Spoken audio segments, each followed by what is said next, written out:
ظاہری نظام کو اللہ تعالیٰ نے بنایا، جسے انسان کے ظاہری اعضاء کو بھی اللہ نے بنایا، لیکن انسان کے اندر سے بننے کے لیے اللہ نے محنت عطا فرمائی۔ آنکھ اللہ نے بنا دی، آنکھ کا استعمال انسان کرے گا۔ کان اللہ نے بنا دیے، کان کا استعمال انسان کرے گا۔ زبان اللہ نے بنا دی، زبان کا استعمال انسان کرے گا۔ ہاتھ پیر دل و دماغ اعضاء بدن سب کا استعمال انسان کرے گا۔ اگر بنا ہوا ہے تو اس کا استعمال صحیح ہوگا، اگر بگڑا ہوا ہے تو اس کا استعمال غلط جگہ ہے۔ انسان اندر سے بنتا ہے، انسان اندر سے بگڑتا ہے۔ اس کا بننا بھی اندر سے، اس کا بگڑنا بھی اندر سے۔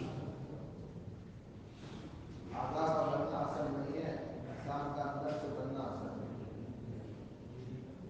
انبیاء کرام علیہ الصلوۃ والسلام کی محنت کا خلاصہ یہ تھا کہ انسانوں کو اندر سے بنایا۔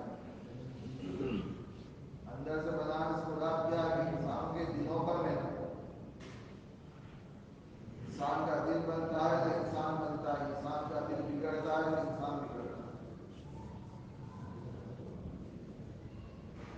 دنیا میں چیزوں کے بنانے کی خوب محنت ہے، اچھی سے اچھی چیزیں بن رہی ہیں، لیکن انسان کے بنانے کی محنت کسی جگہ نظر نہیں آتی۔ اب تعالیٰ شاہ نے انبیاء کرام علیہ السلام کے بعد میں انبیاء کے امام رحمت عالم تاجدار مدینہ حضرت محمد رسول اللہ صلی اللہ علیہ وسلم کو آخر میں بھیجا۔ اللہ کے پیارے نبی صلی اللہ علیہ وسلم نے انسانوں کو اندر سے بنانے کی محنت کی۔ انسان اندر سے کیسے بنتا ہے؟ مخلوق کا یقین نکلے، خالق کا یقین آئے، مال کا یقین نکلے، اعمال کا یقین آئے، اور دنیا کا یقین نکلے، آخرت کا یقین آئے۔ یہ تین بڑے یقین کی محنت رسول پاک صلی اللہ علیہ وسلم نے فرمائی۔ مخلوق کی بڑائیوں کو دلوں سے نکال دیا۔ دنیا بے بس ہے، لاچار ہے، محتاج ہے، یہ بے جان ہے، مردہ ہے، اس کی کوئی حیثیت نہیں، اس کی کوئی حقیقت نہیں، اس کی طاقتیں بے جان ہے، لکڑی کے جالے کی طرح ہے۔ دنیا کا خزانہ مچھر کے پر کی طرح ہے، اور دنیا یہ بے حیثیت ہے، بے قیمت ہے۔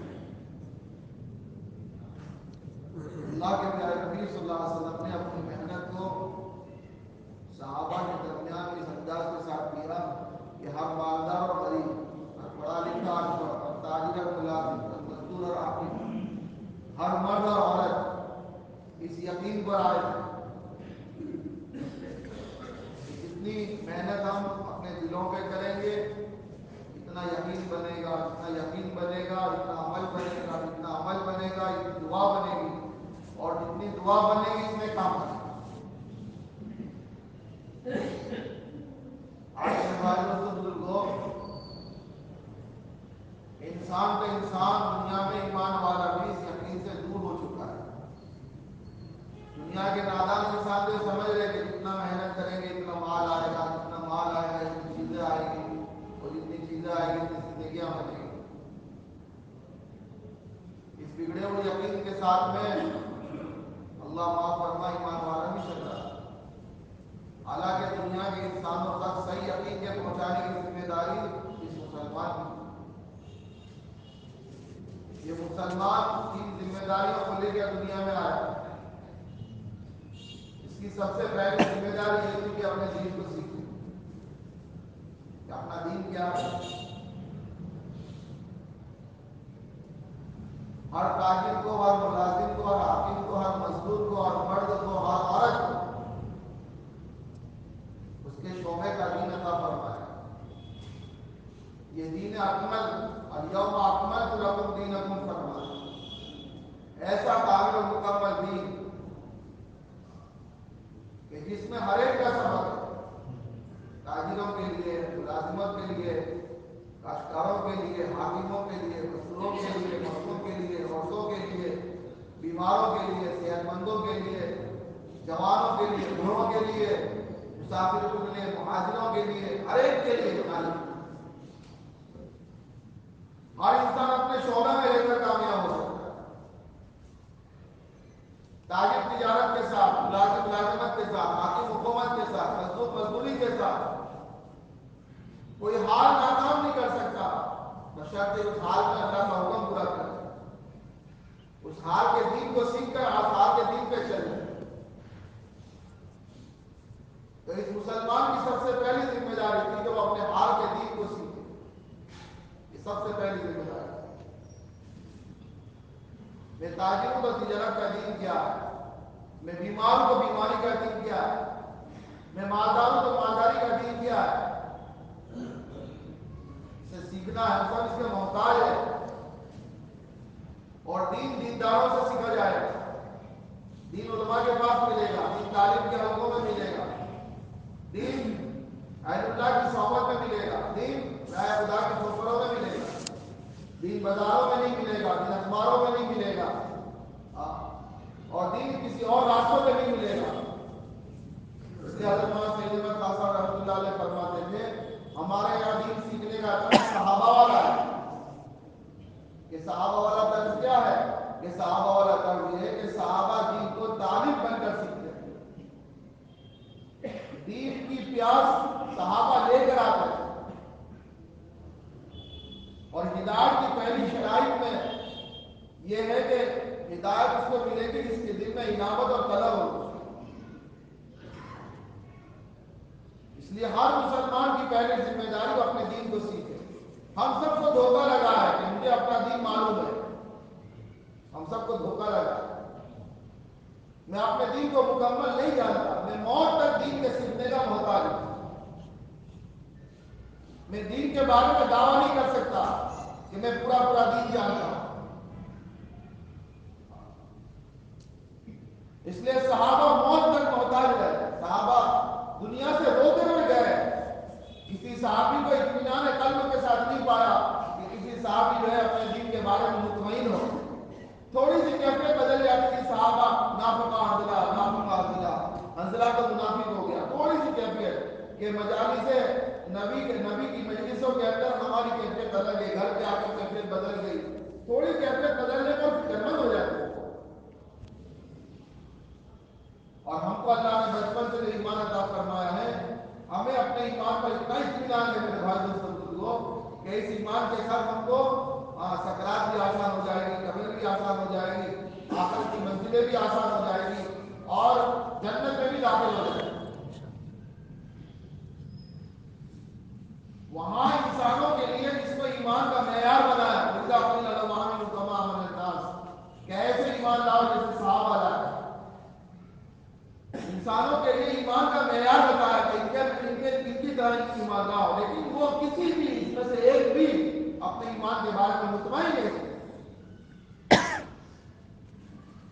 حسن بصری رحمۃ اللہ علیہ فرماتے ہیں 70 صحابہ سے ملا، ہر صحابی اپنے ایمان کے بارے میں ڈر رہا تھا، نفاق سے ڈرتے تھے، نفاق سے۔ آج کا مسلمان نفاق کیا نہیں جانتے ہیں یار، منافق کس کو بغیر سے پتا نہیں۔ حالانکہ نفاق پر ہمارے دوستوں بزرگوں یہ ایمان کی اٹھائی ہے، ایمان کی دیمک ہے۔ حضرت مولانا ابراہیم صاحب دعوت برکات اللہ حضرت کی برکت عطا فرماوے، فرماتے ہیں کہ جیسے دنیا کے اندر بارش سے زمین پہ گھاس اگتی ہے، ایسے دنیا کی موسیقی اور میوزک سے دل میں نفاق اگتا ہے۔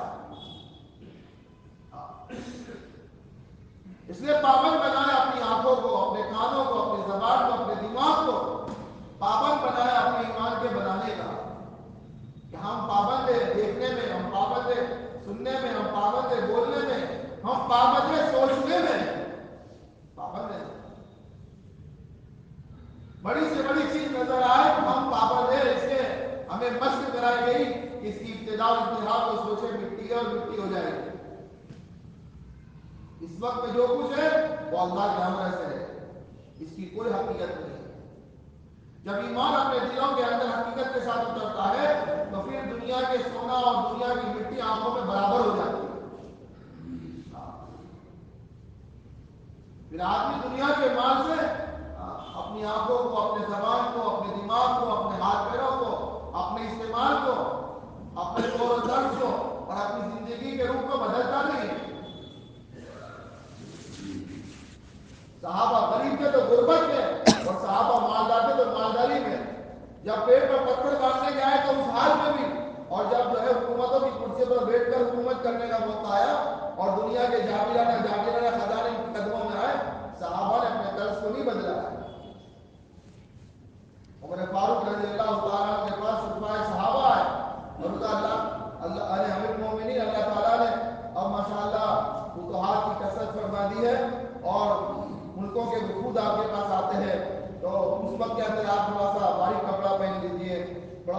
کھانے کے لیے غلام کو مقرر کر دیجیے، تھوڑا سا اچھا کھانا کھا لیجیے. اور یہ صحابہ اپنے براہ راست سیدھے نہیں آئے، بلکہ امہات المومنین میں حضرت حفصہ رضی اللہ تعالیٰ عنہ جو حضرت عمر فاروق رضی اللہ تعالیٰ عنہ کی بیٹی ہے، ان کے راستے سے حضرت عمر فاروق رضی اللہ تعالیٰ عنہ کی رائے معلوم کی اور یہ بھی کہہ دیا کہ ہمارا نام پتہ نہ چلے، ہمارا نام نہ بتائے. حفصہ رضی اللہ تعالیٰ عنہ نے امیر المومنین حضرت عمر رضی اللہ تعالیٰ عنہ کو یہ باتیں بتائی تو حضرت عمر رضی اللہ تعالیٰ عنہ کا تیور بدل گیا اور آپ نے حضرت حفصہ رضی اللہ تعالیٰ عنہ سے فرمایا کہ حفصہ، گھر کے خاتون جو ہے گھر کے حالات سے زیادہ باخبر ہوتی ہے، تو ہی بتا تیرے گھر میں نبی کا بستر کیسا تھا. ایک ٹاٹ تھا جس کو تو دوہرا کر کے بچھایا کرتی تھی، اسے ایک مرتبہ چوہرا کر کے تو نے بچھا دیا. اللہ کے نبی صلی اللہ علیہ وسلم نے فجر میں فرمایا کہ وہ رات میں کیا بچھا دیا تھا جس کی نرمی کی وجہ سے رات میں اٹھنے سے وہ اس کی نرمی مانے بنی ہے. تو بتا تیرے گھر میں نبی کا کھانا کیسا تھا. ایک شخص جو ہے ایک راستے پر چلا ہے، اس نے ایک زندگی کا طرز طے کیا ہے اور وہ چلتے ہوئے منزل تک پہنچا ہے. اس کے پیچھے دوسرے نے چلنا شروع کیا، وہ بھی پہلے کی اتباع کرتے ہوئے منزل تک پہنچا ہے. تیسرے نے شروع کیا ہے، اگر ان کے طرز پہ چلے گا تو منزل تک پہنچے گا اور اگر ان کے طرز پہ نہیں چلا تو ہو سکتا ہے منزل سے بھٹک جائے. رضی اللہ تعالیٰ فرماتے ہیں کہ اتنا اللہ کے نبی کی زندگی کو اور صدیق اکبر کی زندگی کو، ان کے مجاہدے کو، ان کے ذوق اور فقر کو یاد کیا کہ خود بھی روئے مجھے بھی رلایا. حالانکہ دور فاروقی میں میرے بھائی دوست بزرگوں مدائن کے خزانے آئے ہیں، ایران کا قیمتی قالین آیا ہے. صحابہ فرماتے ہیں وہ قالین قیمتی جو سونے اور چاندی سے بنایا ہوا تھا اور جس پہ ہیرے اور موتی کا جو ہے نقشہ بنایا ہوا تھا کہ حکومت ایران کتنی وسیع ہے. اس وقت میں جب حضرت عمر رضی اللہ تعالیٰ کے دور میں مسلمانوں کے حصے میں آیا ہے تو جب لوگ اسے جو ہے فخر کے طور پر دیکھنے لگے، عمر فاروق رضی اللہ تعالیٰ فرمایا اس کی محبتوں کو دلوں میں جمع مت ہونے دو. جن کے والیوں نے اس کی محبتوں کو دلوں میں جمع کیا، اللہ نے ان کے سروں سے تاج کو اتار کر تمہاری ٹھوکروں میں لا کر ڈالا. اگر تم نے اس کی محبتوں کو دلوں میں بٹھایا تو ہو سکتا ہے کہ تمہارے سر کل کو جا کر گھروں کی ٹھوکروں میں جائے. اسے پھاڑ کے تقسیم کر دو. کا مدینہ کے ہر گھر تک جو ہے وہ تعلیم پہنچا ہے اور تقریباً ایک بالغ جو ہے ہر گھر ہر مسلمان کے گھر تک پہنچا. کسی مسلمان کو تنگی کے زمانے میں جب جو ہے اس کی ضرورت ہوئی تو وہ بیچنے کے لیے بازار میں فروخت کرنے کے لیے آیا تو اس کی ایک بالغ کی قیمت اس زمانے میں 6 لاکھ درہم تھی. جس قالین کی قیمت 6 لاکھ درہم تھی میرے بھائی دوست بزرگوں، وہ پورا قالین کتنا قیمتی ہوگا. وہاں تقی عثمانی صاحب اللہ تعالیٰ عمر برکت عطا فرمائے اپنی کتاب میں لکھا ہے کہ وہ خزانہ جو آیا کسریٰ کے دربار سے، اس کے خزانے کے جس محل میں وہ بیٹھتا تھا اس کے دروازے اور باریوں کے جو پردے آئے صحابہ کے حصے میں، اور جب پردوں کو دیکھا گیا تو ایک ایک پردے میں سے 10-10 لاکھ درہم کا سونا نکلا. لیکن میرے بھائی دوست بزرگ قربان جائے کالی کملی والے، تاجدار مدینہ حضرت محمد رسول اللہ صلی اللہ علیہ وسلم کی تربیتی محنت پر کہ جس کے نتیجے میں ایک صحابی ایسا تیار ہوا تھا کہ دنیا کے آنے والے مال نے اور دنیا کے جانے والے مال نے ان کے دلوں کو بدلا نہیں تھا. دلوں پر محنت ہوئی تھی. وہ زمین کے ٹکڑوں پر محنت نہیں کرتے تھے، وہ مکانوں پر محنت نہیں کرتے تھے، وہ کپڑوں پر محنت نہیں کرتے تھے، وہ سواریوں پر محنت نہیں کرتے تھے، وہ دنیا کے مال کے حاصل کرنے کے پیچھے اس طرح سے تھکتے نہیں تھے. وہ محنتیں تھیں تو ان کے دلوں پر محنت ہے.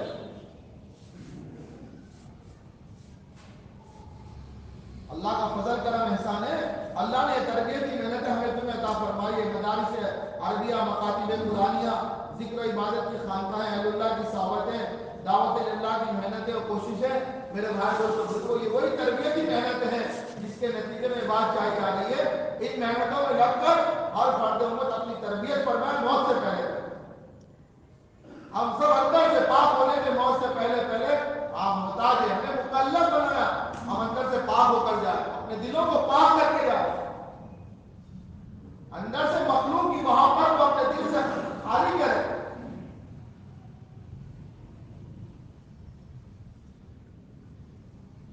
ایک جب اللہ کی عظمت کے ساتھ مسلمان چلے گا تو پھر میرے بھائی دوست بزرگوں دنیا کی جو ہے کوئی شکل مسلمان کو نقصان نہیں پہنچا سکتی، کوئی شکل بھی مسلمان کو نقصان نہیں پہنچا سکتی۔ یہ ساری شکلیں ہیں، یہ بے جان ہے، یہ سر کٹے سانپ کی طرح ہے، جیسا سر کٹا سانپ وہ بے جان و مردہ ہوتا ہے، بچے بھی اس سے کھیل لیتے ہیں۔ خدا پاک کی قسم زمین آسمان کے درمیان کی جتنی شکلیں ہیں اور جتنی مخلوق ہے یہ ساری کی ساری سر کٹے سانپ کی طرح بے جان و مردہ ہے۔ جب دلوں میں اللہ کی عظمت آ جائے گی تو دنیا کی کوئی شکل اسے نقصان نہیں پہنچا سکتی۔ حجمہ اسماعیل صاحب اللہ تعالیٰ حضرت کی عمر برکت عطا فرمائے، اکثر فرماتے ہیں جب مسلمان کسی مخلوق سے متاثر ہوتا ہے تو پھر وہ مخلوق کو نقصان پہنچاتا ہے۔ جیسے اللہ دنیا کی کسی شکل کے پابند نہیں ہے، ایسے اللہ کا ماننے والا بھی دنیا کی کسی شکل کا پابند نہیں ہے۔ یہ پابند ہے تو اللہ کے حکم کا پابند ہے، اور یہ پابند ہے تو تاجدار مدینہ کالی کرنے والے جناب رسول اللہ صلی اللہ علیہ وسلم کے درد اور آپ کے طریقوں کا پابند ہے۔ بس اللہ کے حکم اور نبی کے طریقے کے ساتھ جب مسلمان چلتا ہے تو پھر میرے بھائی دوستوں کو دنیا کی کوئی شکل۔ احمد ابن طولون ایک بادشاہ ہے، زمانے کے اللہ والے کے سامنے گیا، اس کا ظلم ستم، اس کی بے انصافی اور شریعت کے خلاف اس کا انداز جو تھا، حضرت نے سچی بات اس کو کہہ دی۔ حق بات سننا تھا کہ اس کو غصہ آ گیا، اس نے حضرت کو پکڑا اور پکڑوا کر بھوکے شہروں کے سامنے ڈال دیا جو کئی دنوں کے بھوکے تھے۔ ابھی ہم لوگ چل رہے تھے یہ ایسے علاقے میں کہ وہاں پر شہروں کا علاقہ ہے، تو اللہ کا فضل کرم احسان ہے، اللہ تعالیٰ نے ہمیں کام ایسا دیا میرے بھائی، اللہ تعالیٰ اس کام کی حقیقت، اس کی حقیقتوں کو اللہ دلوں پر انشراح فرمائے اور اللہ اس کا یقین ہمیں تمہیں عطا فرمائے۔ ہمارے بڑوں نے جو زونوں کی ترتیب، اور زونوں میں اکثر جنگلوں میں، دیہاتوں میں اور بنجر بستیوں میں جماعتیں چلتی ہے، پیدل چلتی ہے، خیموں میں رہتی ہے، جنگلوں میں رہتی ہے، زونوں کی جماعتیں اس علاقے میں چل رہی۔ رات میں ساتھی دیہاتوں میں ہمارے جاتے تھے، رات میں جب واپس آتے تھے تو جیسے عام طور سے یہاں پر راستوں میں ہائی وے پر جیسے کتے نظر آتے ہیں نا، ایسے جنگل کے ایسے پھاڑ کھانے والے جانور نظر آتے ہیں، اور شیر ایسے راستے سے گزرتا ہوا نظر آتا تھا، لیکن مقامی ساتھی بتاتے تھے کچھ نہیں کرتا یہ، کہ جب بھوکا ہوتا ہے تو یہ جب اثر کرتا ہے، یہ اپنا دکھاتا ہے، جب تک اس کا پیٹ بھرا ہے اس کے پاس سے گزر جائے تو یہ کچھ نہیں کرے گا۔ تو جماعت زونوں کی چلی تو ماشاءاللہ ایک جماعت زون کی جنگل کے اندر ٹھہری، بھائیوں نے بستی میں ٹھہرنے دیا، جماعت زون کی جنگل میں ٹھہری، خیمہ لگا کر، جماعت تو تھکی آ رہی تھی، 15-20 کلومیٹر چل کر آئی تھی، جس پر محنت کی تھی، جماعت رات میں عشاء کے بعد پھر کے سو گئی، لیکن ساتھی کہہ رہے تھے کہ بھائی کبھی آنکھ کھلتی کبھی لگتی تو زور زور سے شہروں کی آواز آتی، ہم سوچتے تھے کہ بھائی جنگل ہے شہر آواز کرتے ہوں گے، لیکن فجر میں صبح ساتھی کے قریب ساتھی تہجد کے لیے اٹھے، وضو کیا تو اس وقت تو اندھیرا تھا، کچھ نظر نہیں آیا، جیسے صبح کا چاند ہوا اجالا نظر آنے لگا تو کیا دیکھ رہے، خیمے کے آس پاس کئی شیر بیٹھے ہوئے تھے۔ یہ ہماری جماعت ہے اس وقت میں جو گزشتہ سال جو اللہ تعالیٰ ہمیں کام کا قائم اور یقین کرتا، ہم نے میرے بھائی دوستوں کو کام کو صرف برکت کا کام سمجھا ہے، اپنے مسائل حل کرنے کے لیے، نہیں میرے بھائی دوستوں بالکل دنیا آخرت کے مسائل کا حل خدا کا پاک کی قسم کام کے اندر ہے، اس سے کوئی انکار نہیں ہے، لیکن ہمارا مقصد دنیا نہیں ہے، اس کام سے ہمارا مقصد دنیا نہیں ہے، ہمارا مقصد تو بہت بڑا ہے، ہمارا مقصد تو آخرت ہے، چاہے کام کرتے کرتے دنیا لٹ جائے تب بھی ہم کام کریں گے، اور کام کرتے کرتے ساری دنیا قدموں میں آ جائے پھر بھی ہم کام کریں گے، ہمارا مقصد دنیا ہے ہی نہیں، ہمارا مقصد تو آخرت ہے۔ ہم زمین کے ٹکڑے نہیں چاہتے، ہم علاقوں کی حکومتیں نہیں چاہتے، ہم زمین کے خزانے نہیں چاہتے، ہم تو چاہتے ہیں ہمارا اللہ ہم سے راضی ہو جائے، بس موت پر اللہ ہمیں ایمان دے دے اور سکرات سے لے کے جنت تک کی منزلیں آسان ہو جائیں۔ اور جیسے صبح کا چاند نہ ہوا اور ساتھی جو ہے فجر کی اذان دے رہے، جیسے اذان دینا ساتھی نے شروع کی، دھیرے دھیرے ایک جا رہا ہے، دو جا رہا ہے، تین جا رہا ہے، اپنے اپنے مقام پہ سارے شیر چلے گئے، رات میں اٹھ کر ساتھی استنجا کے لیے بھی گئے، لیکن اندھیرا تھا، کیا نظر آتا؟ کچھ نظر نہیں آتا. ان کے درمیان میں سے جا رہے تھے اور استنجا کر کے واپس آ رہے تھے اور فجر تک جو ہے اندر خیموں کے اندر سوئے ہوئے تھے اور تہجد کے لیے اٹھے اور اس میں وضو بھی کیا، نماز بھی پڑھی، دعائیں بھی مانگی. اب خیمے کا پردہ اٹھایا، صبح شادی جو ہے ہو گئی اور چاندنا نکلا تو کیا دیکھ رہے کہ چاروں طرف جیسے کتے بیٹھتے ہیں ایسے شیر بیٹھے ہوئے. اللہ کسی ایک شیر نے کسی آج تک اس علاقے میں جنگلوں میں دونوں میں جماعتیں چلی، آج تک کسی ایک ساتھی کو بھی کسی شیر میں نقصان نہیں ہوتا ہے. جب مسلمان اپنے دل میں اللہ کی عظمت کو لے کر چلتا ہے تو دنیا کی شکلیں اس کو نقصان نہیں پہنچاتی. تو احمد ابن طولون نے بھوکے شیروں کے سامنے حضرت کو ڈال دیا. ایک شیر آپ کے قریب آیا، ہاتھ پہ بندھے ہوئے حضرت کے مقابلہ بھی نہیں کر سکتے کہ بس لوگ دیکھ رہے تھے، اکٹھا بھی کر رہے لوگوں کو کہ ابھی لقمہ بنا لے گا، ابھی لقمہ بنا لے گا. لیکن اللہ کی شان تھی کہ جب مسلمان اللہ کی بڑائی کو دلوں میں لے کر چلتا ہے اور دنیا کی شکلوں کا یقین دلوں سے نکال دیتا ہے اور دنیا کی شکلوں کا تعصب دلوں سے نکال دیتا ہے تو پھر میرے بھائی دوستو بزرگوں، دنیا کی شکلیں اس کے لیے کیا ہو جاتی ہے کہ اس کے لیے خادم بن جاتی ہے. دنیا کی مخلوق اس کے لیے مسخر ہو جاتی ہے. یہ شیر آیا اور حضرت کے پیروں کو چاٹنے لگا، جیسے عام طور سے جانور محبت سے اپنے مالک کو چومتا ہے. حضرت کے پیروں کو چاٹنے لگا تو لوگ دیکھ کر حیران ہو گئے. بڑی دیر تک تماشا چلتا رہا لیکن اللہ کا فضل کرم احسان تھا کہ حضرت کو کوئی نقصان نہیں ہوا. بعد میں جو ہے جب حضرت کو جو ہے وہاں سے نکالا گیا، آپ کے ہاتھ پیروں کو چھوڑ دیا گیا، زمانے کے بادشاہ نے آپ سے معافی مانگی، حضرت کا مقام پتہ چلا.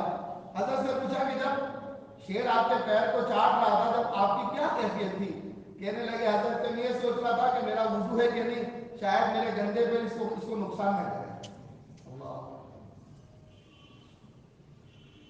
میرے بھائی دوستو، آج ایمان کی حقیقت سے مسلمان بہت دور ہے. مسلمان نے شکلوں کا اتنا اثر لیا ان محنتوں کے ذریعے، دعوت مدارس اور خانقاہ کی محنتوں کے ذریعے یہ بات چاہی جا رہی ہے ہر مسلمان اپنے دل سے دنیا کی شکلوں کا تعصب نکالتا ہے. اس سے کچھ نہیں ہوتا. کرنے والی ذات اس اللہ کو پہچانے جس کے گھر میں ہم آتے ہیں، اس اللہ کو پہچانے جس کے سامنے ہم کھڑے رہتے ہیں، اس اللہ کو پہچانے جس کے سامنے جھکتے ہیں، اس اللہ کو پہچانے جس کے سامنے سجدہ کرتے ہیں، اس اللہ کو پہچانے جس کے سامنے ہاتھ پھیلاتے ہیں. آج میرے بھائی دوستو بزرگوں، ہماری نمازیں عادت میں آئی ہے، ہماری نماز یقین میں نہیں آئی، ہماری دعائیں یقین میں نہیں آئی. محنتوں کے بعد میرے بھائی دوستو بزرگوں نماز یقین میں آتی ہے، دعائیں یقین میں آتی ہے. ہم دعائیں پڑھتے ہیں، صحابہ دعائیں مانگتے تھے، یہ فرق ہے. ہم دعا کو پڑھتے ہیں، صحابہ دعا کو مانگتے ہیں. حضرت محمد صاحب عالمگیر رحمۃ اللہ علیہ فرماتے تھے کہ دعا مانگنے کی چیز ہے، دعا پڑھنے کی چیز نہیں ہے. دعا تو طلب رحمت ہے. حضرت بھائی بہن صاحب نے اس وقت میں ہمیں خوب دعاؤں کی ترغیب دی کہ دعا تو ایک عبادت ہے. جیسے نماز سے نیکیاں ملتی ہے اور روزے سے نیکیاں ملتی ہے، ایسے دعاؤں سے بھی نیکیاں ملتی ہے اور دعا سے اللہ کی محبت بڑھتی ہے. اور دعا یا تو مقبول ہے یا محفوظ ہے. یہ کوئی عرضی کی طرح نہیں دنیا کی کہ جو ہے عرضی رد کر دی، باہر کے جو ہے ٹوکری میں ڈال دی. حضرت بھی فرما رہے اللہ تعالیٰ دعا کو محفوظ رکھتے ہیں. آسمان سے بلائیں اترتی ہے، مومن کی دعا نیچے سے جاتی ہے، دونوں میں مقابلہ ہوتا ہے. یہ فرمان کے مقابلہ. آج میرے بھائی دوست بزرگوں، جتنا تھوڑے سے مال کا یقین ہے اتنا ہمارے پاس میں دعا کا یقین نہیں ہے. ایک صحابی رضی اللہ تعالیٰ عنہ طائف سے سفر کرتے اور اس وقت میں آپ کے پاس سواری نہیں تھی، تو ایک سواری والے سے مزدوری کے ساتھ میں آپ نے طے کیا کہ مجھے فلاں منزل تک پہنچا دے، یہ جو مزدوری میں دے دوں گا اسے کچر پہ سوار کر لیں. اب وہ اس نے شرط لگائی کہ بھائی میں جہاں چاہوں گا میں کچر اٹھا دوں گا اور میں جس راستے سے چلوں گا اس راستے سے چلنا ہے. ہاں ٹھیک ہے کوئی بات نہیں. مسلمان کبھی کسی شکل سے متاثر نہیں ہوتا کہ میرا رب تو اللہ ہے, میرا پالنے والا تو اللہ ہے, اور میری زندگی کا مالک تو اللہ ہے. میری موت کا وقت اس نے طے کیا ہے. علی رضی اللہ تعالیٰ عنہ بغاوت کے زمانے میں چند لوگ آپ کے قریب چل رہے تھے عشاء کی نماز کے بعد, تو لوگوں سے پوچھا کہ بھائی تم میرے ساتھ کیوں چل رہے ہو؟ کہ امیر المومنین بغاوت کا زمانہ ہے کہ ایسا نہ ہو کہ آپ کو کوئی خطرہ ہو جائے, کہ میری حفاظت کس سے کرو گے؟ زمین والوں سے کرو گے آسمان والوں سے کرو گے؟ تو لوگوں نے کہا کہ آسمان والے سے ہم کیا حفاظت کر سکتے ہیں, زمین والوں کی بغاوت سے, زمین والوں کے خطرات سے ہم آپ کی حفاظت کر سکتے ہیں. کہنے لگے چلے جاؤ, آسمان میں اگر میری موت کا فیصلہ ہے تو زمین پہ کوئی مجھے روک نہیں سکتا, اور آسمان میں میری زندگی کا فیصلہ ہے تو زمین پہ کوئی مجھے مار نہیں سکتا. آج مسلمان موت سے اتنا متاثر ہو چکا ہے اور مرنے سے اتنا ڈرتا ہے. یہ دنیا میں جتنے ایمان والوں کا حالات ہے نا, اس کی سب سے بڑی وجہ یہ ہے کہ ایمان والے نے دنیا کی محبت اور موت کا ڈر اپنے اندر اتنا بٹھایا ہے بھائی دوستوں بزرگوں کہ اس کا روح قوموں کے اندر سے نکل گیا. اس لیے صحابہ ڈرتے کہ چھوڑ کہتے تھے قوموں کو, میرے ساتھ ایسے مسلمان ہیں جیسے تم لوگ شراب کو محبوب رکھتے ہو, ایسے میرے ساتھ ایسے لوگ ہیں, ایسے مسلمان ہیں جو موت کو محبوب رکھتے ہیں. خالد بن ولید رضی اللہ تعالیٰ عنہ نے روم کے موقع پر جب بڑا سخت مقابلہ ہے اور بالکل ایسا لگتا ہے کہ جان کی بازیاں دینی ہے, لیکن ایسے موقع پر اگر خالد کے ساتھ صحابہ ہے, حضرت خالد بن ولید رضی اللہ تعالیٰ عنہ نے اس وقت میں جو ہے رومیوں سے کہا میرے ساتھ ایسی جماعت ہے جو موت کو ایسا محبوب رکھتی ہے جیسے تم لوگ زندگیوں کو محبوب رکھتے ہیں. دنیا میں قومیں دنیا میں جینے کی تمناؤں سے چلتی ہے اور دنیا میں مسلمان مرنے کی تمناؤں سے چلتا ہے. اس لیے کہ مسلمان کو پتا ہے مرنے کے بعد ابد الآباد کی کامیابی ہے, اسے کامیابی نظر آتی ہے, اسے جنت نظر آتی ہے. اس لیے دنیا سے جانے والا ہر صحابی فزت ورب الکعبہ, رب کعبہ کی قسم میں کامیاب ہو گیا یہ کہتے ہوئے جاتا تھا. اور مارنے والا پوچھنے پر مجبور رہتا تھا ان کو میں نے مارا اور یہ جو ہے دنیا سے رخصت ہوئے اور یہ کہتے میں کامیاب ہوں. صحابہ نے فرمایا, مسلمانوں نے کہا کہ بھائی یہ تو جنت کی کامیابی کہتے ہوئے مرے, میں دیکھ رہا تھا کہ ان کی ناک آسمان کو اڑی جا رہی ہے. اللہ کے غیبی نظام کو ہدایت دینے کے لیے اللہ باطل کے سامنے کھول دیتے ہیں. مسلمان کو نظر نہیں آتا اس لیے کہ مسلمان کا ایمان غیب پر ہے. آمنت باللہ و ملائکتہ, میں ایمان لائے اللہ پر, اس کے غیبی نظام پر. اس لیے ہمارے سامنے اللہ کا غیبی نظام مشاہدے میں نہیں ہے, لیکن جب دنیا کی قوموں کو اللہ ہدایت دیں گے اور انشاءاللہ ہندوستان کے بچے کو اللہ ہدایت دیں گے تو اللہ اپنے غیبی نظام کو ان کے سامنے پردہ اٹھا کر دکھا رہے ہیں. تو ایک نہیں, دو نہیں, 1000, 2000, لاکھ, 2 لاکھ, کروڑوں کی تعداد میں لوگ ایمان کے حاصل کرنے پر مجبور ہو جائیں. لیکن شرط یہ ہے میرے بھائی دوستوں بزرگوں, پہلے ایمان والا ایمان کے حق کو ادا کرتا ہے. ایمان کا حق کیا ہے کہ ایمان کا حق یہ ہے کہ ایمان والا ایمان کو سیکھے, دین کو سیکھے, ایمانی زندگی اور دینی زندگی اپنی زندگی میں عملی زندہ کرے. بازاروں میں, سفر میں, ٹرینوں میں, بسوں میں, ایئرپورٹ پر, ریلوے اسٹیشنوں پر, تجارت کی منڈیوں میں, آفسوں میں, دفتروں میں, حکومت کی کرسیوں میں, مسلمان خوشی میں, غمی میں, رات میں, دن میں, ہر حال میں نبی والے دین کو عملی زندہ لے کر چلے. پھر میرے بھائی بزرگوں دیکھو, جب قربانی اپنی اصلی سطح پر پہنچے گی اللہ تعالیٰ دنیا کے اندر بھوتوں کے منہ سے کرنے کو جاری کرے گا. بھوتوں کے منہ سے, یاد رکھیں اللہ کا نظام ہے کہ صحابہ کے زمانے میں جب صحابہ کی عبادتیں اور صحابہ کی قربانیاں سطح تک پہنچ گئی اور صحابہ کی ایمانی کیفیتیں اس سطح تک پہنچ گئی تو پھر میرے بھائی دوستوں بزرگوں جنگل کے بھیڑیوں نے جو ہے اللہ کے پیارے نبی صلی اللہ علیہ وسلم کی رسالت کی گواہی دی. ایک چرواہا اپنی بکریوں کو چرا رہا ہے جنگل کے اندر اور اس کی بکری پر بھیڑیے نے جب حملہ کیا تو اس نے دوڑ کر کے اس کے منہ سے جو ہے بکری کو چھڑایا, اور جب بکری کو چھڑایا تو وہ بھیڑیا جو ہے انسان کی طرح بات کرنے لگا تو چرواہے کو بڑا تعجب ہوا. وہ کہنے لگا کہ دیکھو بھیڑیا تو انسان کی طرح بات کرتا ہے. تو بھیڑیا کہنے لگا میری بات پہ تم تعجب کرتے ہو؟ تمہیں مجھے تعجب ہے اس بات پر کہ ایک نبی آ چکے، مکہ سے مدینہ ہجرت کر چکے، اور جو زمین پر بیٹھتے آسمان کی باتیں سناتے، مجھے تعجب ہے کہ تم اب تک وہاں تک نہیں گئے۔ وہ اپنی بقرے کو چھوڑ کر مدینے آئے، مسجد نبی صلی اللہ علیہ وسلم میں آئے، اللہ کے نبی صلی اللہ علیہ وسلم مجلس لگائے، صحابہ کے ساتھ بیٹھے تھے۔ اللہ نے اپنے نبی کو موقع کا غیب علم عطا فرمایا تھا۔ حضور پاک صلی اللہ علیہ وسلم کے سامنے وہ جنگل کی کارگزاری اللہ نے سامنے کر دی۔ وہ جب چرواہا مسجد میں آیا، اللہ کے پیارے نبی صلی اللہ علیہ وسلم نے فرمایا اسے، جس کا خلاصہ ہے کہ صحابہ کو بتا کہ بھیڑیا کیا کہہ رہا تھا کہ صدق یا رسول اللہ، تو جنگل میں میرے علاوہ اللہ کے علاوہ کوئی نہیں جانتا، آپ اللہ کے سچے نبی ہیں۔ اس جنگل کی بات کو اللہ نے آپ تک پہنچایا۔ تو اللہ انسانوں کو ہدایت عطا فرمائے۔ مسئلہ ہماری محنتوں کا ہے، مسئلہ ہماری زندگیوں کا ہے، مسئلہ ہماری ذات کو پاک کرنے کا ہے، مسئلہ ہمارے معاملات اور معاشرت کو دینی بنانے کا ہے۔ ہم اپنی ذات سے تیار ہو، ہمیں اس وقت نمونہ بنائے قوموں کے لیے۔ اللہ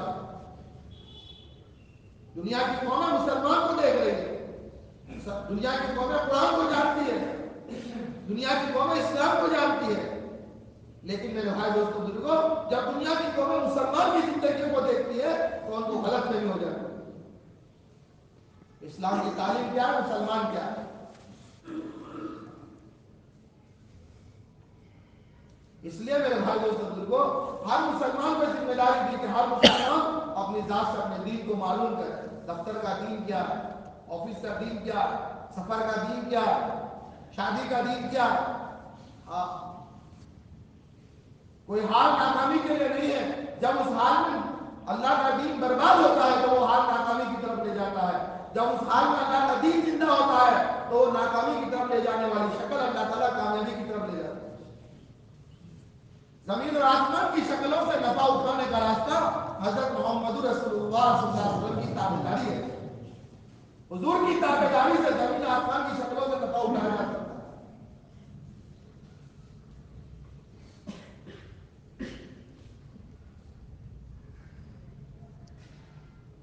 دل کے اندر اللہ کی عظمت کے ساتھ وہ صحابی رضی اللہ تعالیٰ چل رہے ہیں، خچر پہ سوار ہو گئے، طائف سے سفر ہے۔ اب سفر شروع ہو گیا، چلتے چلتے اس سوار نے ایک جنگل کے اندر جا کر سواری کو روک دیا۔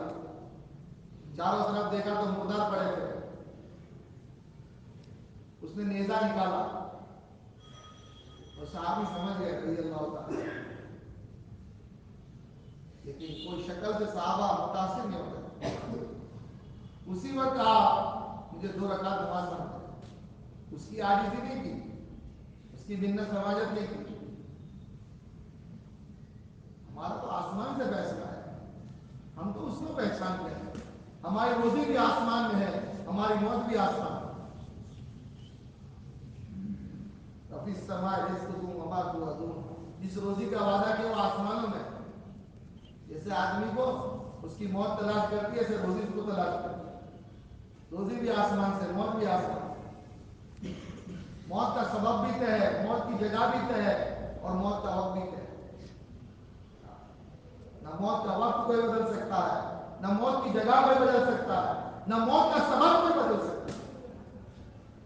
ہر ایک کو ڈائبٹیز سے موت آئے گی ضروری نہیں ہے۔ جس کا سبب اللہ نے ڈائبٹیز بنایا ہے، تو جس کو ڈائبٹیز ہوا اس کو ڈرنے کی ضرورت نہیں ہے۔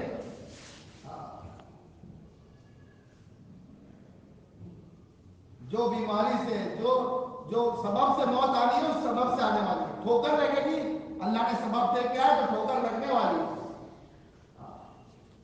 بخار سے موت آنے والی ہے تو اللہ نے سبب طے کیا ہے، بخار سے بخار آنے والی ہے۔ یہ بات ضرور ہے کہ اللہ تعالیٰ نے ہمیں دنیا میں دار الاسباب سبب کے ساتھ چلایا ہے، لہٰذا ہم اپنی حفاظت کے لیے 90 طور طریقہ اختیار کریں۔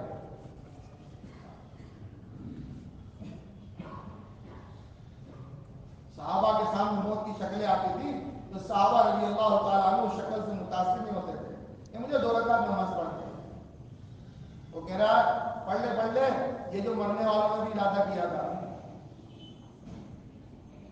آپ نے 2 رکعت نماز پڑھی۔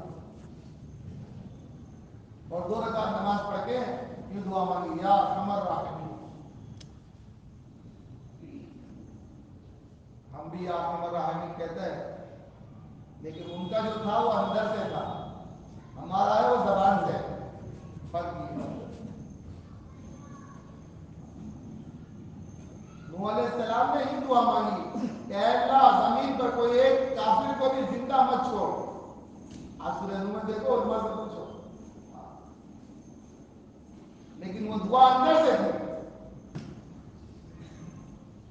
تو پوری دنیا کے اندر اللہ نے اتنا پانی بھیجا، اور ایسا پانی کہ تندور میں سے بھی پانی نکل رہا ہے، اور پوری دنیا پانی پانی بھر رہی ہے،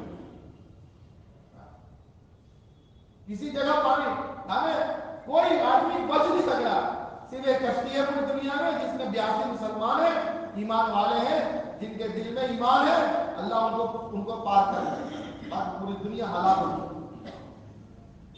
وہ دعا اندر سے، آج یہ بات چاہی جا رہی ہے، ایمان پر محنت کرتے کرتے میرے بھائی دوستوں بزرگوں ہماری دعائیں اندر سے ہو جائیں، ہم دعاؤں میں غافل نہ رہے، ہم تلاوت میں غافل نہ رہے، ہم نماز میں غافل نہ رہے۔ ایک اللہ والے سے پوچھا، تمہیں نماز میں دنیا کا خیال آتا ہے؟ کہنے لگے نماز کے علاوہ بھی نہیں آتا۔ آج میرے بھائی دوستوں بزرگوں ہماری 2 رکعت نماز زندگی میں ایک ایسی دے گیا، ایک نماز، ایک نماز۔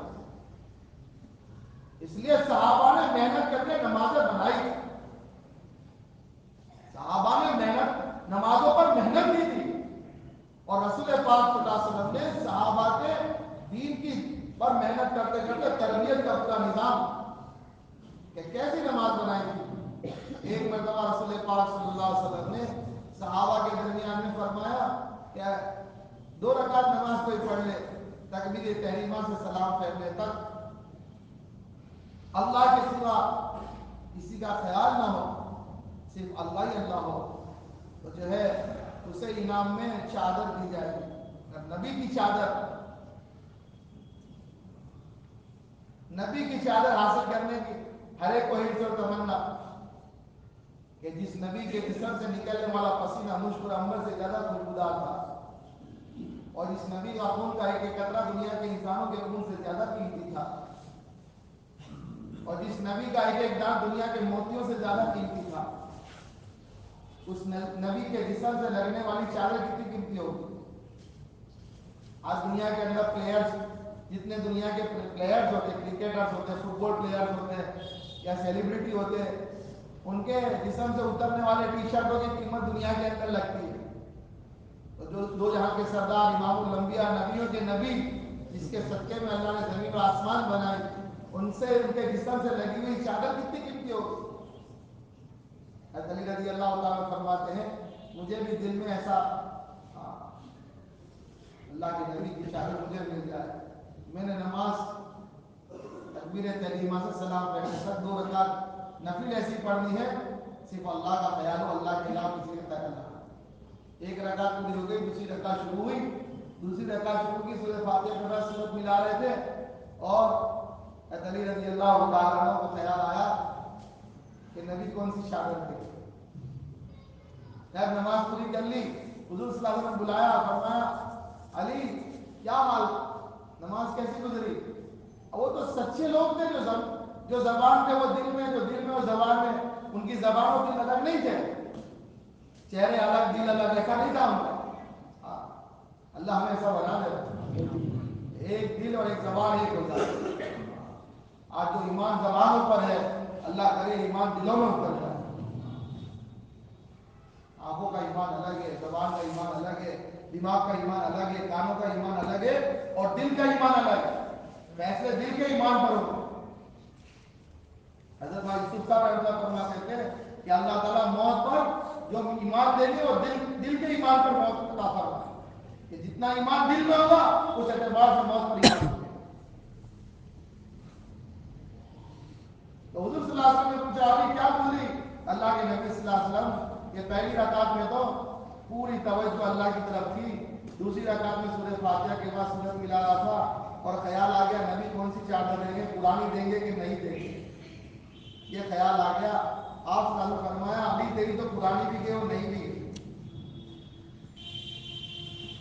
لیکن میرے بھائی دوستو بزرگوں کیوں نماز ایسی بنی ہے حضرت علی بناتے بناتے نماز کو ایک وقت ایسا آیا کہ ایسی نماز بنائی ہے کہ ایک مرتبہ آپ کے پیر میں تیر داخل ہو گیا، اور یہ مشہور تھا اس وقت کے اندر کہ جب کوئی چیز پیروں سے ایسے نکالنا یا پیروں کو کاٹنے کا یا پیروں میں زخم دینے کا موقع ہوتا تو اس وقت کے اندر نماز کے انتظار ہوتا ہے۔ اور وہ ابن زبیر رضی اللہ تعالیٰ عنہ کا پیر، جب آپ کے پیر میں کوئی بیماری لگی اور طبیب اور اس زمانے کے جو حکمت ہے یعنی اس وقت میں انہوں نے یہ بتایا کہ یہ پیر کاٹنا پڑے گا، تو وہ ابن زبیر رضی اللہ تعالیٰ عنہ سے کہا کہ اس زمانے کے اندر تو یعنی بے ہوشی کی کوئی دوائیں نہیں ہوتی تھی، آج کے زمانے میں جو دوائیں ہیں کہ بے ہوش کر دو، انجیکشن لگا دو، پیر کاٹ دو، لیکن اس زمانے میں تو ایسی کوئی دوائی نہیں ہوتی تھی۔ تو ان سے کہا کہ بھئی آپ شراب پی لو، اتنا شراب پی لو کہ نشہ ہو جائے اور اس نشے کے اندر تمہارا پیر ہم کاٹ لیں۔ کہنے لگے میں نے اپنے نبی حضرت محمد رسول اللہ صلی اللہ علیہ وسلم کی زبان سے سنا ہے جس پیٹ میں شراب جاتی ہے اس کے دل سے ایمان باہر نہیں ہوتا، یہ کبھی نہیں ہو سکتا، یہ تو کبھی نہیں ہو سکتا، میں اپنے ایمان کا سودا کسی حال میں نہیں کر سکتا، آج اتنا ضرور ہے کہ میں نفل نماز کی نیت کر لوں، اس وقت میں آپ میرا پیر کاٹ دیں۔ آپ نے جو ہے اپنے پیر کو لمبا کر کے نفل کی نیت شروع کی اور جو ہے اس وقت جو ہے آپ کے پیر کو کاٹ دیا گیا، اور جب آپ نے نفل کو پورا کیا تو پھر دیکھا کہ آپ کا پیر کٹ چکا تھا، کہا کہ کہاں ہے میرا پیر کہ وہ رہا، تو اس کو اٹھایا اور کہا کہ اللہ تو گواہ ہے نا اس پیر سے میں کبھی تیری نافرمانی کی طرف نہیں چلا، اس پیر کو جہنم میں جانے سے بچا دیا۔ تو کبھی مسلمانوں کی نمازیں ایسی ہوا کرتی تھی میرے بھائی دوستو، آج اللہ معاف فرمائے، اللہ ہمیں بھی ہم سب اس کے محتاج ہیں، ہم سب موت تک تربیت کے محتاج ہیں، ہم سب موت تک اپنے دلوں کے بنانے کے محتاج ہیں، ہم سب موت تک اپنے ایمان کے بنانے کے محتاج ہیں، ہم سب موت تک میرے بھائی دوستو دین کے سیکھنے کے محتاج ہیں اور دین پہ چلنے کے محتاج ہیں اور دین کو قوموں تک پہنچانے کے محتاج ہیں۔ اس دین کو، ایمان کو، کلمے کو قوموں تک پہنچانا یہ میری اور آپ کی ذمہ داری ہے۔ یہ کوئی پارٹی گروہ جماعت کا کام نہیں ہے، تبلیغ کوئی جھوٹ نہیں ہے، کوئی پارٹی نہیں ہے، کوئی گروہ نہیں ہے۔ ہر وہ مسلمان جس نے کلمہ پڑھا لا الہ الا اللہ محمد رسول اللہ صلی اللہ علیہ وسلم، ہر اس مسلمان کے ذمہ ہے کہ وہ اپنے دین پر چلتے ہوئے دنیا کی قوموں تک دین کو پہنچائے۔ یہ دنیا کی قومیں ظالم نہیں ہے میرے بھائی دوستو بزرگوں، ہم نے ان تک دین نہیں پہنچایا، ہم نے ان تک قرآن نہیں پہنچایا، یہ دنیا کے اندر ویب سائٹ کے ذریعے سے قرآن پہنچانے کا راستہ نہیں ہے، دنیا میں قرآن پہنچانے کا راستہ اور دنیا میں دین پہنچانے کا راستہ مسلمان کی زندگی ہے۔ اور ایسے دنیا میں دین نہیں آیا کرتا، ہمارے سندھ اور پنجاب کے اندر اور اس سے پہلے خواجہ اجمیری رحمۃ اللہ علیہ، یعنی پہلے محمد بن قاسم اور بعد میں خواجہ اجمیری رحمۃ اللہ علیہ اور صحابہ اور تابعین اور چاروں سلسلے کے لاکھوں اولیاء کاملین اور پیرانے طریقے مسلمان دین کی قربانیوں سے اور دین لے کر چلنے کی بنیاد پر ہندوستان کی قوموں کو دین ملا ہے۔ محمد بن قاسم 17 سال کا جوان، 4 مہینے شادی ہوئے، 4 مہینے، حجاج بن یوسف کا بھتیجا تھا اور حجاج بن یوسف نے اپنی بیٹی کو محمد بن قاسم کے نکاح میں دیا تھا۔ وہ بیٹی بڑی یعنی عالمہ اور فاضلہ تھی اور بڑی خوبصورت بچی تھی اور اس سے جو ہے خلیفاؤں کے بچے سلیمان بن عبد الملک نے اپنے نکاح کا پیغام دیا تھا، لیکن حجاج بن یوسف نے اپنی بیٹی کو محمد بن قاسم کے نکاح میں دیا تھا۔ 4 مہینے ہوئے ہیں نکاح کو، 4 مہینے ہوئے ہیں۔ حجاج بن یوسف نے حکومت میں بات رکھ کر ایک جماعت کو جو ہے ہندوستان کی طرف روانہ فرمایا ہے۔ ولید بن عبد الملک کا زمانہ ہے اور محمد بن قاسم 4 مہینے کی دلہن کو چھوڑ کر یہ سندھ اور پنجاب تک آیا ہے۔ 27 مہینے تک اس جوان نے محنت کی ہے، 27 مہینے تک 27 مہینے تک وطن واپس نہیں ہوا ہے۔ 27 مہینے پوری جوانی میں تقوی اور طہارت کے ساتھ میں اللہ کے دین کو لے کر چلا ہے۔ ہندوستان کی قومیں اسے دیکھ کر کہتے دیو آمد، دیو آمد، یہ تو کوئی دیو آیا ہے، آسمان سے کوئی فرشتہ آیا ہے۔ ہندوستان کی قوموں نے اس کی پوجا کرنا شروع کر دی تھی، اس کا عدل و انصاف، اس کے اخلاق، اس کا کردار، اس کی ڈسپلن، اس کا تقوی، اس کی پرہیزگاری۔ میرے بھائی دوستو بزرگوں، دنیا کی جو ہے ہندوستان کی قومیں اس کی زندگی کو دیکھ کر ایمان میں داخل ہو رہی تھی۔ لیکن وہی بات جو آپس کے تناؤ نے امت کو نقصان پہنچایا، اس وقت میں سلیمان نے عبد الملک ولید کے بعد انتقال کے بعد میں جب خلیفہ بنا تو سب سے پہلے اس نے آرڈر کیا، وہاں سے قاصد آیا اور قاصد ہندوستان میں آ کر محمد بن قاسم کو پیغام سنایا، تجھے دمشق میں واپس بلایا۔ اس وقت میں مرکز دمشق تھا، دمشق میں واپس بلایا جا رہا ہے، اور آنے والے نے بھی کہہ دیا محمد بن قاسم سے تیری جان کا خطرہ ہے، ہماری تو رائے ہے کہ تجھے واپس ہونا نہیں ہے۔ اس نے کہا کہ نہیں، میں اپنی جان کو تو اللہ کے دین پر قربان کر سکتا ہوں، لیکن امت کو آپس میں ٹوٹنے نہیں دے سکتا، اجتماعیہ ٹوٹنے نہیں دے سکتا۔ تو میرے بھائی دوستوں بزرگوں، 27 مہینے تک اس جوان نے جو ہے علاقوں میں محنت کی ہے۔ مورخین نے لکھا ہے اگر اللہ تعالیٰ اسے موقع دیتے اور وہ اپنی جوانی کو یہاں لگاتا تو اور 27 مہینے مل جاتے تو ہندوستان کے بچے کی زبان عربی ہوتی اور ہندوستان کی گلیاں مدینے کا نمونہ ہوتا۔ یہ ہماری بدقسمتی تھی۔ اس لیے میرے بھائی دوستوں بزرگوں، ہم سب کی یہ ذمہ داری ہے، ہمارے سامنے کوئی مسئلہ نہیں ہے۔ صحابہ نے حرام میں دین کے تقاضے پورے کیے، تابعین تبع تابعین اور چاروں سلسلے کے داخلہ اولیاء کاملین پیران طریقت اور بزرگان دین نے ہر حال میں دین کے تقاضے پورے کیے۔ اور اس وقت میرے بھائی دوستوں بزرگوں، دین کے تقاضے پورے ہندوستان کی طرف سے ہیں، پورے ہندوستان کے صوبوں سے جو ہے گجرات کی جماعتوں کے تقاضے ہیں۔ آج جماعتیں جو صوبوں میں پہنچی ہے اور علاقوں میں جب ہماری جماعتیں کام کر رہی ہے اور وہاں سے کارگزاریاں ہیں کہ دیہاتوں میں ابھی بھی مسلمان جو ہے ماحول سے اتنا متاثر ہو کر مسجدوں کی طرف آنے تیار نہیں ہے۔ علاقوں کے اندر وقت لگا ہوا مجمع بھی اپنے سیروزہ پہ آنے تیار نہیں ہے اور علاقوں میں خوف و ہراس کا ماحول ہو چکا ہے۔ اس لیے میرے بھائی دوستوں بزرگوں، اس وقت میں امت کو خوف و ہراس سے نکال کر امت کو آخرت کی بنیاد پہ کھڑا کر فرما کر امت کے ایمان کی حفاظت کا مسئلہ، امت کے دین کی حفاظت کا مسئلہ، امت کو ابتلا سے بچانے کا مسئلہ ہے۔ علاقوں کی کارگزاریاں بڑوں کے سامنے ہیں اور بڑے بے چین و بے قرار ہیں، راتوں میں گھنٹوں رو رہے ہیں اور مشوروں کے ذریعے سے ان کی فکروں کو امت تک پہنچا رہے ہیں۔ ان کے چہروں کو دیکھ کر اور ان کی باتوں کو سن کر ایسا لگتا ہے ہمارے بڑوں کے سامنے پچھلے سال کی بنیاد پر جو دین جو ہے جو اپنی سطح سے نیچے آیا ہے اور امت قربانی سے جو نیچے آئی ہے۔ اس لیے میرے بھائی دوستوں بزرگوں، اس وقت میں ہندوستان کے مختلف صوبوں سے تقاضے ہیں ہمارے گجرات کی جماعتوں کے۔ اللہ نے ہمیں استعداد دیے ہیں، اللہ نے ہمیں صلاحیت دی ہے، اللہ نے ہمیں علماء دیے ہیں، ہماری صحیح رہبری ہوئی ہے۔ اللہ ہمارے بڑوں کی عمر میں برکت عطا فرمائے، اللہ ہمارے علماء کی عمر میں برکت عطا فرمائے، ہمارے مدارس اور اللہ تعالیٰ مکاتب خانقاہ دعوت کے کاموں کو اللہ قبول فرمائے۔ ان محنتوں کے ذریعے سے اللہ کا فضل کرم احسان ہے، ایسے سنگین حالات میں بھی گجرات کا مسلمان اپنے ایمان اور دین کے اوپر جمع ہوا ہے۔ اس وقت میں میرے بھائی اپنے صرف دین کی حفاظت کرنا یہ مقصود نہیں ہے، اپنے دین کی حفاظت کرتے ہوئے اپنے دین کے اوپر چلتے ہوئے ہندوستان کے مسلمانوں کی دین کی ایمان کی حفاظت کے لیے اس وقت میں قربانیوں کے تقاضے ہیں۔ اس لیے ہماری مجمع سے درخواست ہے، ہمارے تو 2020 کا وقت باقی ہے، یا وقت لگ گیا لیکن چونکہ تقاضے ہوتے ہیں اس وقت میں وقت دیکھا نہیں جاتا۔ قرآن میں 4 مہینے اور 6 مہینے کی تشکیلیں نہیں ہے، قرآن میں پوری جان اور پورے مال کی تشکیلیں ہیں اور صحابہ نے ان تشکیلوں پر اپنے آپ کو پیش کیا ہے، تابعین تابعین نے تشکیلوں پر اپنے آپ کو پیش کیا ہے۔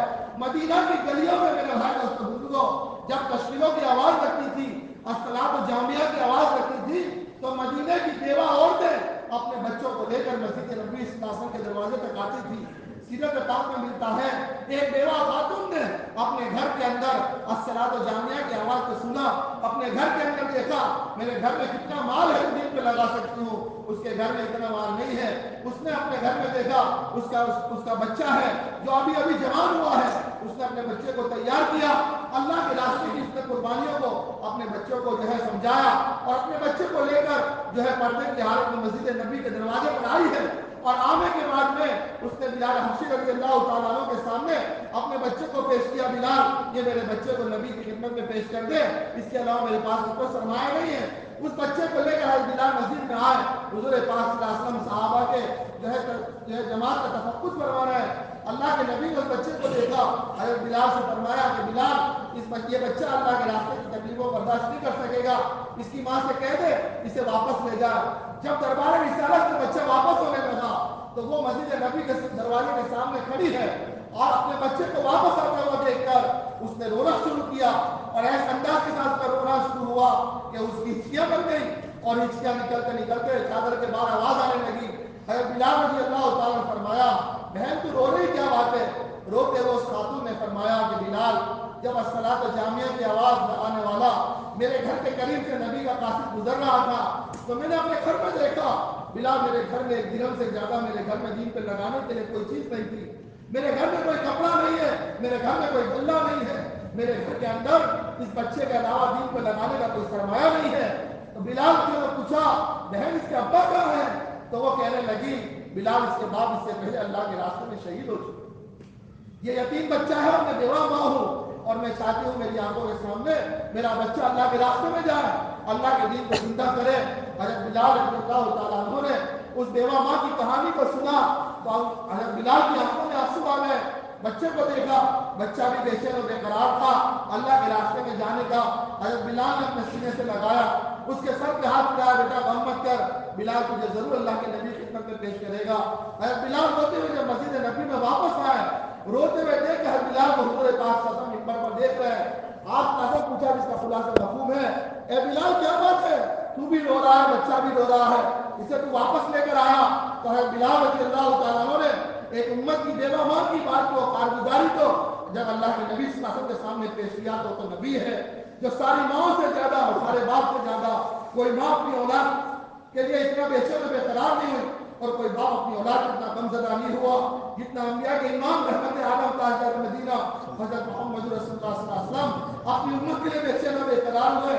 امت کی بیوہ ماں کی بات کو سن کر رسول پاک صلی اللہ علیہ وسلم دار و قطار رونے لگے، اس یتیم بچے کو قریب بلایا، اللہ کے نبی نے اپنے سینے سے لگایا، اور اللہ کے نبی نے فرمایا بیٹا اپنی ماں سے جا کے کہہ دے اللہ کا نبی تجھے ضرور قبول کرتا ہے اور تجھے اللہ کے راستے میں ضرور لے کے جانے تیار ہے۔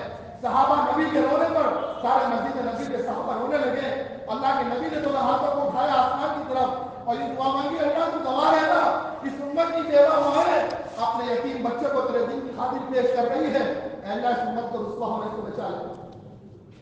تو میرے بھائی اور بزرگوں کبھی دین کے تقاضوں پر بیوہ مائیں اپنے یتیم بچوں کو ایسے پیش کیا کرتی ہیں۔